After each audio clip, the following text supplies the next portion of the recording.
This section heading is called Setting Up the Virtual Environment. So what we're going to do in this section is we're going to run a couple of setup scripts, one on the web server and the other on the edge router over here. The one on the edge router is going to provision our stateless firewall. So we're going to run both of those scripts from this end station, Alice. The first one that we're going to run, we're going to do remotely via SSH. So we're going to type SSH with the -T option, and this is going to enable us to execute commands on a remote host. So we're going to execute these at yourbank.com because that's our web server. The command we're looking to execute is going to be the setup script, which is lab11a. So we're going to need to authenticate twice.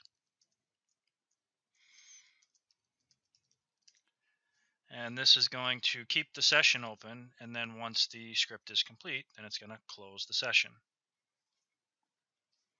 Okay, so now the session is closed, and we'll return to a prompt on our host, which we can see over here. So now we're going to establish an SSH session with the edge router, and we'll just execute the script through that session. So we're going to do SSH to support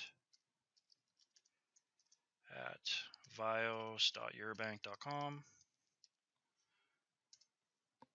So the first thing that we have to do here is we have to confirm the hash of the server's public key. So we're just going to say yes, and then we authenticate.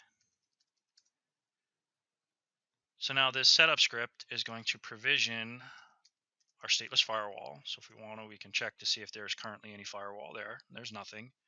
And now we'll execute that script. So that script is inside of the bin directory. So user local and then bin, and then the script in here to execute it, we're going to do a // and it's going to be lab11a.